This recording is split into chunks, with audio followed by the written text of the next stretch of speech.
જામનગરના લાખોટા તળાવ કે રણમલ તળાવની લગોલગ બાલા હનુમાન મંદિર આવેલું છે.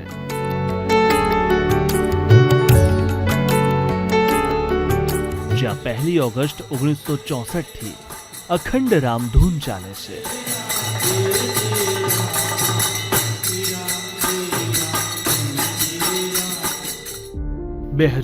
માં આખું ગુજરાત ભૂકંપથી ધણધણી ઉઠ્યું અને તારાજી સર્જાઈ, તો પણ રામધૂન બંધ ના થઈ એ જ ભાવિકોનો દ્રઢ ભક્તિભાવ છે. એક વર્ષમાં 1,57,68,000 અને 53 વર્ષોમાં 83,57,03,000 થી વધારે વાર રામ નામ અહીં લેવામાં આવ્યું છે.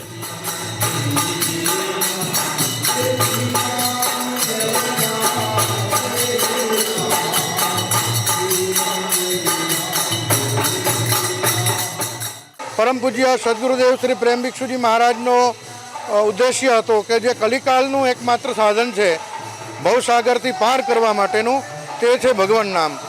આ કલિકાળમાં ભગવાન નામનો આશ્રય લેવો એવું શાસ્ત્રની અંદર દર્શાવેલું છે. ભાગવતજીની અંદર પણ કીધેલું છે કે હરે નામ હરે નામ હિ કેવલમ કલો નાસ્તિ રેવ નાસ્તિ રેવ ગતિરન્યથા. તો આવા કલિકાળની અંદર જો આપણું કલ્યાણ ઈચ્છતા હોય તો ભગવાન નામનો આશ્રય લેવો. આવા ઉદ્દેશ્યથી પ્રેમ ભિક્ષુજી મહારાજે અખંડ સંકીર્તન ચાલુ કરેલું. મોટા ઉત્સવોમાં રામધૂનની ઉર્જાની તીવ્રતાથી રાતના સમયે આ ધૂનનો ગુંજરાવ સાંભળીને એક અનોખી શાંતિ સાથે શક્તિનો સંચાર થાય છે.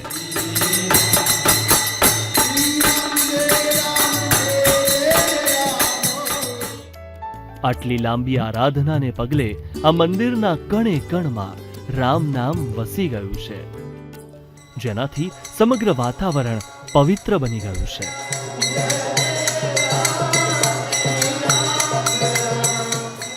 અહીં આવતા લોકોને મંદિરના પ્રાંગણમાં પગ મૂકતા જ શાંતિનો અહેસાસ થવા માંડે છે.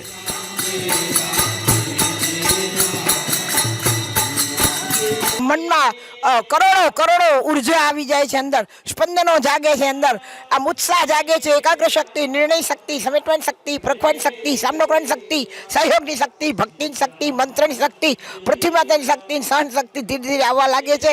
અને પગથિયે જ્યારે આમ ઉર્જા લાગે છે, અંદર મનોચિંતન થઈ જાય છે, મનમાં એકાત્મતા ભાવમાં આવી જાય છે.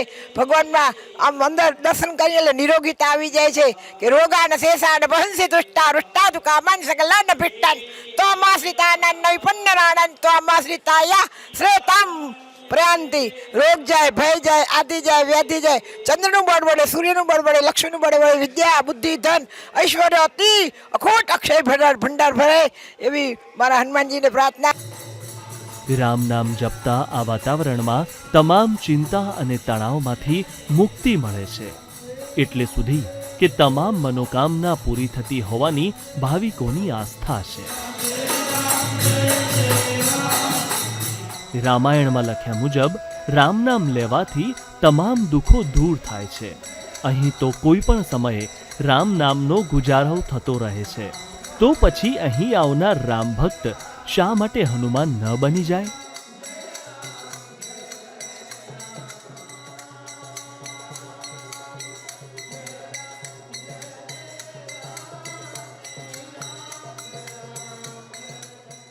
બાલા હનુમાન સંકટ મોચન હનુમાનજી દ્વારા ઘણા બધા દુઃખ છે તે નગરજનોના દૂર થાય છે. કોઈ પણ સંકટ છે તેમાં પણ હનુમાન દાદા છે તે આપણી મદદ માટે હંમેશા હાજર રહે છે. છેલ્લા 60 વર્ષથી અહીંયા અવિરત રામધૂનનું રસપાન નગરજનો કરે છે. ઘણી બધી મનોકામનાઓ છે તે નગરવાસીઓની પૂર્ણ થાય છે. જે કોઈ પ્રવાસી એકવાર જામનગર આવે તે અચૂકપણે બાલા હનુમાન મંદિરે તો આવે જ છે, પછી દેશી હોય કે વિદેશી.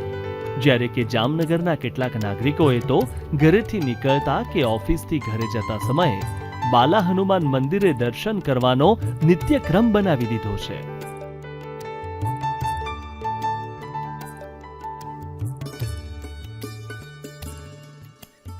જામનગર વાસીઓ હાથમાં મંજીરા, ઢોલક, પેટીના સથવારે મુખમાં રામ નામનું રટણ કરવાની આ ક્રિયા રામ ભક્ત હનુમાન બનીને સતત રટતા રહે છે.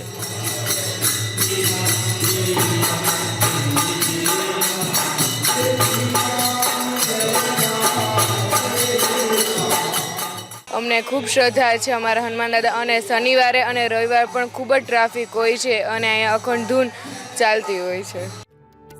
તળાવની પાળે બિરાજમાન બાલા હનુમાન મંદિરે બહારથી આવતા પ્રવાસીઓ અચૂક મુલાકાત લઈ રામ ભક્તિમાં તરબોળ થાય છે.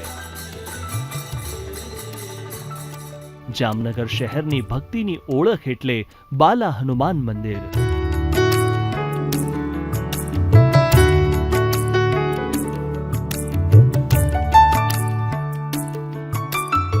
માણસો બહુ આવે છે, બહારથી પણ બહુ આવે છે અને 24 કલાક રામધૂન બોલે છે. હું ખુદ પણ બોલું છું, હું મંજીરા વગાડું છું. અહીંયા માણસો બહુ શનિવારે અને મંગળવારે બહુ ટ્રાફિક હોય છે. માણસાની આસ્થા લઈને માણસો આવે છે.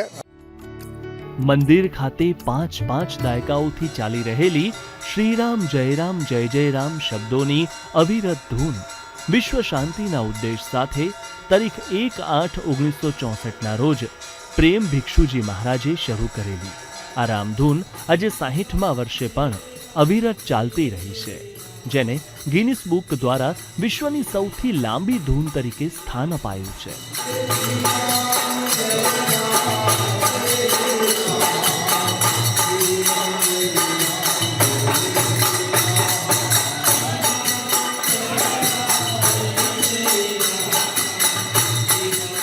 આ મંદિરમાં હું લાસ્ટ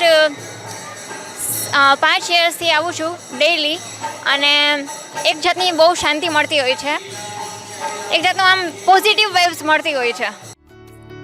બાલા હનુમાન મંદિરે દરરોજ સાંજે 51 દેવડાઓની આરતી થાય છે. તેમજ વર્ષ દરમિયાન રામનવમી, હનુમાન જયંતી, વિજયાદશમીના દિવસે વિશેષ આરતી કરવામાં આવે છે.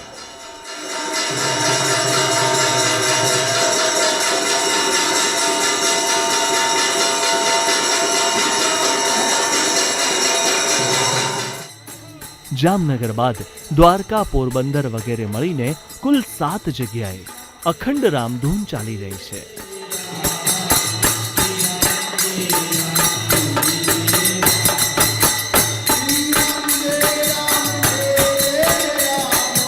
સુદામાપુરી પોરબંદર, કૃષ્ણભૂમિ દ્વારકા, પ્રેમ ભિક્ષુજી મહારાજની જન્મભૂમિ મુઝફ્ફરપુર, રાજકોટ, જૂનાગઢ અને મહુવામાં અખંડ શ્રીરામ જય જય રામની ધૂન અવિરતપણે ગૂંજી રહી છે.